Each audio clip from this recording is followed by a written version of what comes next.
MCC NEET counselling एक बहुत ही important phase है हर एक मेडिकल एस्पिरेंट के लिए। नीट काउंसलिंग आपको अपने डिजायर्ड कॉलेज में एडमिशन दिलाने में हेल्प करती है अकॉर्डिंग टू योर मार्क्स। तो आज मैं आपको बहुत ही आसान तरीके से इस काउंसलिंग का हर एक स्टेप समझाऊंगी। बच्चे कहाँ पे गलती करते हैं जिसकी वजह से एक अच्छा कॉलेज हाथ से निकल जाता है, रजिस्ट्रेशन कैसे करना, fees structure, choice filling, seat allotment कैसे होता है, everything we will discuss in this video. So round 1 and stray vacancy round बहुत ध्यान से देखिएगा, क्योंकि यहाँ पे एक मिस्टेक आपको काउंसलिंग से बाहर कर सकती है 2 साल के लिए। ठीक है, तो बिना स्किप किए वीडियो को एंड तक देखिए। बहुत इंपॉर्टेंट वीडियो है जो लोग भी नीट का एग्जामिनेशन देने वाले हैं या दे चुके हैं। सो आइए स्टार्ट करते हैं। सबसे पहले तो आपको नीट का एग्जाम देना है। जैसे आपका नीट एग्जाम हो जाता है, रिजल्ट आने के बाद आपकी काउंसलिंग स्टार्ट होती है।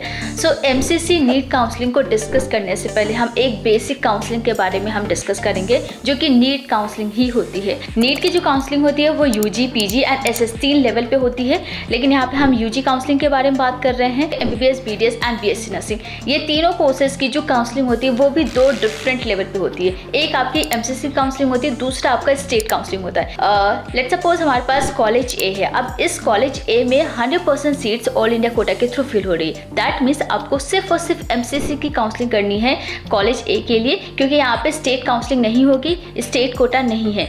अब हमारे पास जो सेकेंड यानी कि कॉलेज बी है, कॉलेज बी में जो सीट्स है 100% सीट्स में से 15% सीट्स ऑल इंडिया कोटा के थ्रू फिल हो रही है, और जो 85% सीट्स है वो स्टेट कोटा के थ्रू फिल हो रही है। तो यहाँ पे आपको 15% सीट्स जो है उसके लिए आपको एमसीसी की काउंसलिंग करनी होती है, और जो 85% सीट्स है उसके लिए आपको स्टेट काउंसलिंग करनी होती है।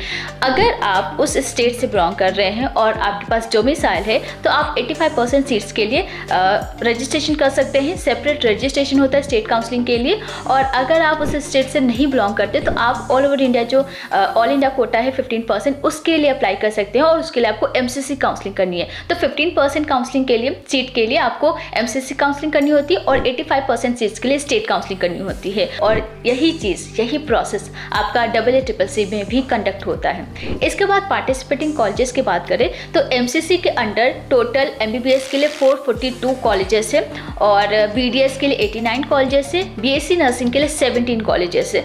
बीएससी नर्सिंग की जो लिस्ट है आप यहाँ पे देख सकते हैं। अगर आप इसके फीस स्ट्रक्चर और बाकी रिक्वायरमेंट्स के बारे में जानना चाहते हो तो एक सेपरेट वीडियो है, कंप्लीट डिटेल आपको वहाँ पे मिल जाएगा। वीडियो का लिंक डिस्क्रिप्शन बॉक्स में है।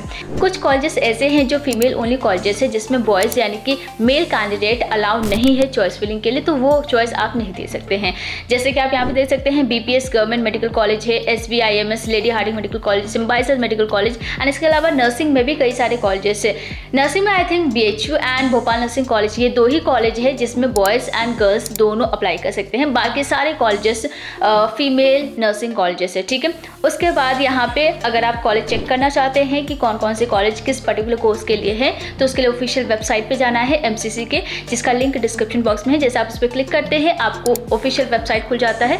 वहाँ पे आपको पार्टिसिपेटिंग इंस्टीट्यूट पे क्लिक करना है, एंड देन कुछ इन्फॉर्मेशन आपको डालना है। जैसे कि आपको किसी पर्टिकुलर कोर्स के लिए एमबीबीएस के लिए कॉलेज चेक करना है, तो एमबीबीएस डाल के आप उसके सारे कॉलेजेस चेक कर सकते हैं। इसके बाद बात करते हैं कि किस कॉलेज में 100% all India quota and 15% all India quota के थ्रू सीट फिल हो। तो कुछ ऐसे सेंट्रल यूनिवर्सिटीज है जिसकी 100% सीट्स ऑल इंडिया कोटा के थ्रू ही फिल होती है, जिसके लिए आपको एमसीसी की काउंसलिंग करनी होती है, उसकी स्टेट काउंसलिंग नहीं होती है।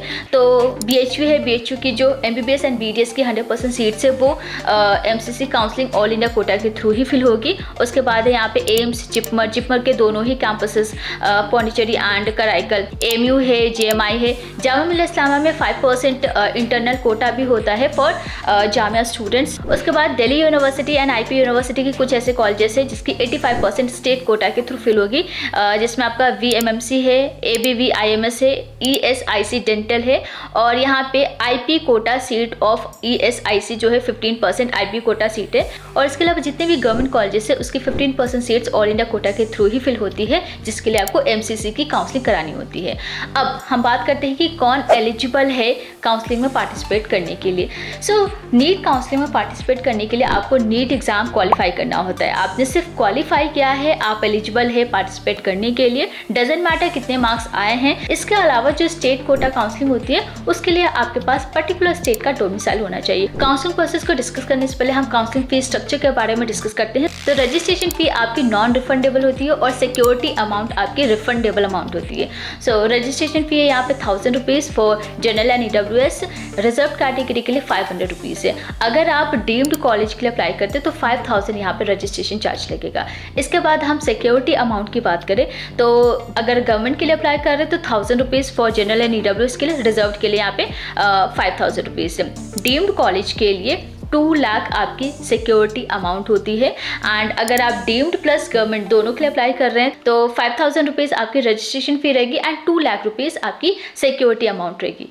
अब हम बात करें काउंसलिंग प्रोसेस के बारे में। सो टोटल 4 राउंड्स होते हैं, round 1, round 2, round 3 and stray vacancy round. ये चारों ही राउंड्स आपके ऑनलाइन होते हैं। पहले स्टे वैकेंसी राउंड ऑफलाइन होता था पर कुछ प्रॉब्लम की वजह से अब ये ऑनलाइन होता है। राउंड 1 की बात करते हैं तो जो भी क्वालिफाइड एंड एलिजिबल कैंडिडेट्स है उनको MCC के साइट पर रजिस्ट्रेशन करना होता है। रजिस्ट्रेशन करने के बाद आपको फी पेमेंट करनी होती है और उसके बाद चॉइस फिलिंग करनी होती है। तो चॉइस फिलिंग के लिए जितने भी कॉलेजेस हैं सारे ही कॉलेज की लिस्ट आप दे सकते हैं। यहाँ पे कोई लिमिट नहीं है, कोई बाउंडेशन नहीं है कि आप इतने ही नंबर ऑफ कॉलेज की चॉइस फिलिंग कर सकते हैं। ठीक है, तो मेक श्योर कि सारे ही कॉलेज फिल कीजिए और प्रायोरिटी ऑर्डर में फिल करना होता है। दैट मीन्स अगर आपका पहला कॉलेज जो भी ड्रीम कॉलेज है वो आप टॉप पे रखो, लेकिन इसके भी कुछ रूल्स एंड रेगुलेशन है, कुछ ट्रिक्स है जिसकी हेल्प से आप चॉइस फिलिंग कर सकते हैं। ऐसा नहीं कि कुछ भी आप जो भी डिजायर आपका कॉलेज है वो आप टॉप पे रख रहे हो, ये भी नहीं देख रहे कि आपकी रैंक क्या है। ठीक है, तो रैंक के हिसाब से नीट में जो भी मार्क्स या रैंक आई हुई है उस रैंक के अकॉर्डिंग ही आपको यहाँ पे चॉइस फिलिंग करनी है, प्रायोरिटी ऑर्डर फिल करनी है। उसके बाद चॉइस फिलिंग करने के बाद आपकी चॉइस लॉक होती है तो लास्ट डे आप कर सकते हैं एंड इसके लिए ज़्यादा टेंशन लेना भी नहीं है, ये ऑटोमेटिकली भी चॉइस लॉक हो जाता है। ठीक है, चॉइस लॉक होने के बाद सीट अलॉटमेंट होगा तो MCC को ऑफिशियल साइट पे एक कंप्लीट लिस्ट आएगी, वहाँ पे आपको चेक करना है कि आपका रोल नंबर है या नहीं। तो जैसे आपको सीट अलॉट हो जाता है उसके बाद जितने भी एसेंशियल डॉक्यूमेंट्स है वो अपलोड करने होंगे और उसके बाद जो भी सीट अलॉट हुआ है या कॉलेज अलॉट हुआ है वहाँ पे आपको फिजिकल काउंसलिंग करनी होती है। दैट मीन्स आपको रिपोर्टिंग करनी होगी। अब यहाँ पे अगर आपको सीट मिला है बट आपको वो सीट नहीं चाहिए, यानी कि आप उस सीट से सेटिस्फाइड नहीं है, तो आप फर्दर राउंड्स में अपग्रेडेशन के लिए जा सकते हैं, लेकिन उसके लिए भी यहाँ पे आपको रिपोर्टिंग करनी होती है। उसके बाद सेकंड राउंड की बात करते हैं। सेकंड राउंड में कौन एलिजिबल है उसको डिस्कस करने से पहले मैं आपको बता दूं सेकंड राउंड में भी पूरा प्रोसेस सेम होता है। कुछ पॉइंट्स है जो आपको ध्यान रखना है वो मैं आपको अभी बताऊंगी। ठीक है, तो कौन एलिजिबल है? वो स्टूडेंट जो फर्स्ट राउंड में रजिस्ट्रेशन जिन्होंने नहीं किया वो सेकंड राउंड में फ्रेश रजिस्ट्रेशन कर सकते हैं। ठीक है, और बाकी वो स्टूडेंट जिनको फर्स्ट राउंड में कॉलेज अलॉट नहीं हुआ या सीट अलॉट नहीं हुआ वो सेकंड राउंड में पार्टिसिपेट कर सकते हैं, लेकिन यहाँ पे आपको फ्रेश रजिस्ट्रेशन नहीं करना है, आपको सिर्फ फ्रेश चॉइस फिलिंग करनी है। उसके बाद थर्ड वो स्टूडेंट जिन्होंने सीट अलॉटमेंट के बाद उन्होंने ज्वाइन नहीं किया या रिपोर्टिंग नहीं की तो वो सेकंड राउंड में पार्टिसिपेट कर सकते हैं। यहाँ पे आपको फ्रेश चॉइस फिलिंग करनी होती है, अगेन आपको रजिस्ट्रेशन नहीं करना है। ठीक है, और यहाँ पे भी पूरा प्रोसेस सेम रहेगा जैसे आपका राउंड 1 में था। अब यहाँ पे एक बहुत इंपॉर्टेंट पॉइंट है, इसे बहुत ध्यान से सुनिएगा। अगर कोई स्टूडेंट सेकंड राउंड में पार्टिसिपेट करता है, उसको सीट अलॉट होता है, लेकिन आपने उस सीट को ज्वाइन नहीं किया है, आपने रिपोर्टिंग नहीं की, तो उस केस में आपका जो सिक्योरिटी अमाउंट होता है वो चला जाएगा। एंड उसके बाद आप थर्ड राउंड के लिए अगर पार्टिसिपेट करना चाहते हो तो उसमें आपको फ्रेश रजिस्ट्रेशन करना होता है। ठीक है, अगर आपको सेकेंड राउंड में सीट मिल रहा है लेकिन आप उससे सेटिस्फाइड नहीं है, आप फर्दर अपग्रेडेशन के लिए जाना चाहते हैं, तो आप थर्ड राउंड में पार्टिसिपेट कर सकते हैं, लेकिन आपको वहाँ पे सिर्फ चॉइस फिलिंग करनी होगी। लेकिन अगर आप ज्वाइन नहीं कर रहे हैं सेकेंड राउंड में अलॉटेड सीट के लिए, तो उस केस में आपको थर्ड राउंड में फ्रेश रजिस्ट्रेशन करना है और फ्रेश फी पेमेंट करनी होती है। ठीक है, अगर आपको राउंड थर्ड में सीट अलॉट होता है तो आप ना ही तो रिजाइन कर सकते हो और ना ही अपग्रेड कर सकते हैं।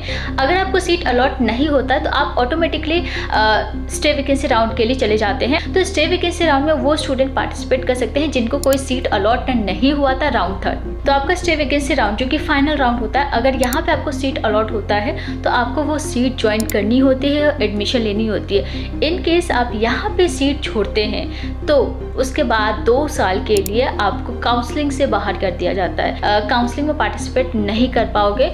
इसलिए जो फाइनल आपका स्टे वैकेंसी राउंड है, अगर यहाँ पे सीट अलॉट हो रही है तो आपको फाइनल एडमिशन लेना पड़ेगा, तो ये सीट आप नहीं छोड़ सकते हैं। तो यहाँ हमने MCC नीट काउंसलिंग में टोटल 4 राउंड्स देखे और सेम राउंड्स आपके स्टेट काउंसलिंग में भी होती है। तो 3rd राउंड तक आप पार्टिसिपेट कर सकते हैं। 3rd राउंड के बाद स्टे वैकेंसी के लिए वही स्टूडेंट एलिजिबल होते हैं जिनको 3rd राउंड में सीट नहीं मिलती है। और स्टे वैकेंसी राउंड में अगर आप सीट छोड़ते हैं तो आपको 2 साल के लिए काउंसलिंग से एलिमिनेट कर दिया जाता है। और अगर आप 3rd राउंड में सीट छोड़ते हैं तो वहाँ पे आपकी जो सिक्योरिटी डिपॉजिट आपने किया था वो आपका चला जाएगा और आप स्टे वैकेंसी राउंड में पार्टिसिपेट नहीं कर पाएंगे। इसके बाद जो बीएससी नर्सिंग के लिए काउंसलिंग करवाना चाहते हैं एमसीसी के थ्रू, उनको मैं बता दूं आपके 2nd राउंड में काउंसलिंग स्टार्ट होती है। That means BSc nursing candidate को 1st राउंड में काउंसलिंग नहीं करनी है, आपको 2nd राउंड से काउंसलिंग स्टार्ट करनी है। पिछले साल यही प्रोसेस हुआ था। तो आज की वीडियो में बस इतना ही। ऐसे और भी इन्फॉर्मेटिव वीडियोज़ के लिए चैनल को सब्सक्राइब करके नोटिफिकेशन ऑन कर लीजिएगा। मैं बहुत जल्द मिलूंगी और भी इन्फॉर्मेटिव वीडियोज़ के साथ। तब तक के लिए thank you so much and take care.